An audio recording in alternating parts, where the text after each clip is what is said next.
Okay, so today I'm here to do my review on Sonic and the Black Knight. In regards to what a lot of people said, I actually really like this game, and if it weren't for the ridiculously hard bonus bosses, I would go back and 100% play through the game. So, let's see some gameplay.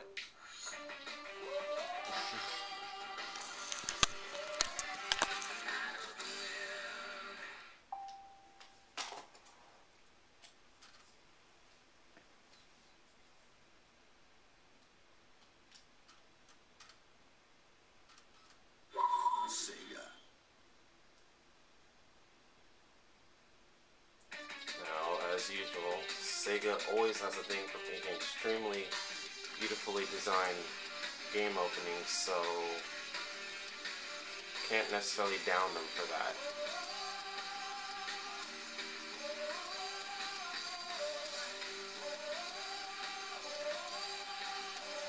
Now, I know a lot of people had thought the idea of Sonic having a sword, that should have never happened. But honestly, I don't think there's anything wrong with it. So, you have your normal adventure playthrough. You have a battle multiplayer mode. I would not recommend doing this. It's terrible and doesn't work. Unless you're just desperate to do something, don't ever play it. You've got worldwide rankings. It's not really useful because some of the rankings are just ridiculous and hard to follow. You've got a treasury for collected items throughout the game, and you can also send them to your friends if you really are into that. Kind of good because it adds to the collectible items stuff. Adds more play to the game pretty much. You got a gallery where you can view everything that you've gotten throughout the game, the cutscenes, the songs, fan art, anything, and normal options menu. So let's see some actual gameplay and controls.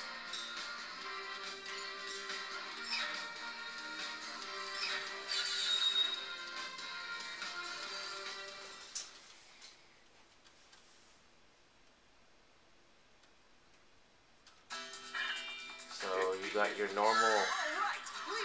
This game actually plays on a linear gameplay, and it's on rails, so you can't switch the direction you're moving, which is kind of a takeaway from the game, since the game has got really good designed environments. But it can be dealt with. You have your normal attacks. You just swing the nunchuck. People usually complain about this being non-responsive. I don't know if it's the fact that I have a Wii Motion Plus on my remote that makes it more responsive, but I haven't found any problems with the controls.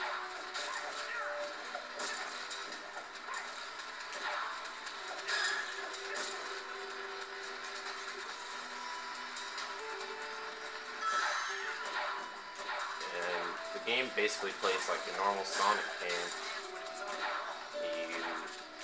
This specific mission is kind of stupid, but you get the point anyway.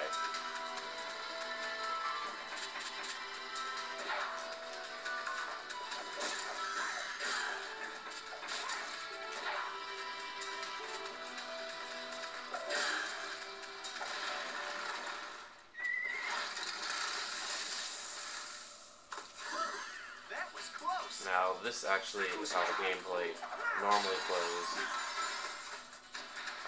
It's very limited space, and you got normal gameplay. And it's not the best for all Sonic games. If you played the older Sonic games, it's kind of disappointing, but it still plays well, and it's a fun game to play.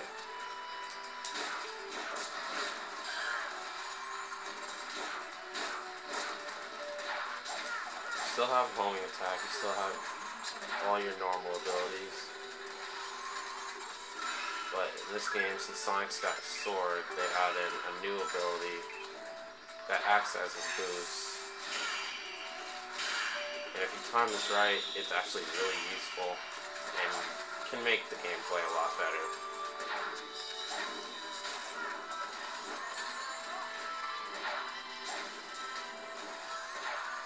But that's pretty much it for gameplay. Extra content. Well, these levels are highlighted in red. You can switch your character on, and you have the choice of playing as Sonic, Lancelot, also Shadow, Gwen or Knuckles, and Percival or, well, I can't remember her name right now, but Blaze, that's her name.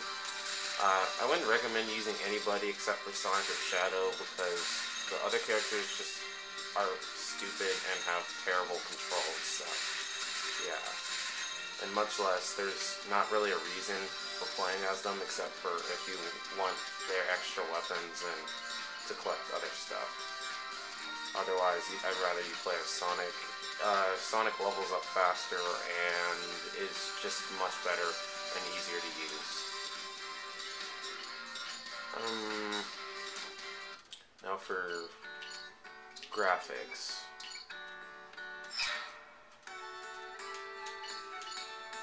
I thought the graphics in this game were actually really, really good for a Sonic game. Especially this cutscene in specific.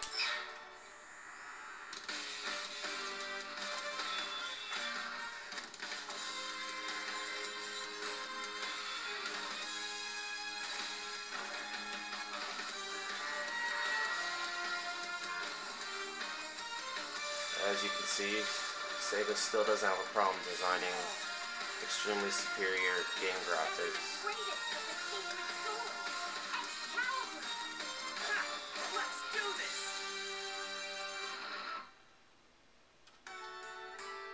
Now, in-game cutscenes are done through, since this is part of the storybook series, they're done through kind of a book format.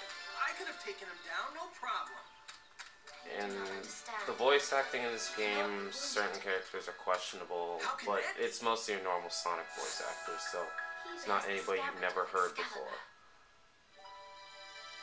Personally, I actually found these cutscenes to be unique and a little different from the other Sonic games, so I found them pretty good. Excalibur is King Arthur's sword. Oh, yeah, right! So that means... As for dialogue and lines, Sega's always had problems with that, so was that really the king that could himself? have been improved. I mean, he seemed way different in the stories. As for the soundtrack, though, I absolutely love the soundtrack, but I've always loved the Sonic soundtrack, so that's not really going to change much.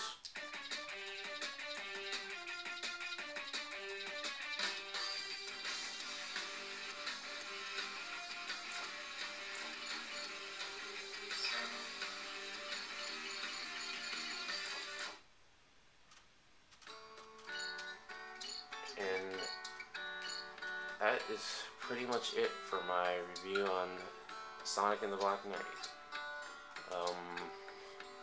Subscribe, watch my other videos.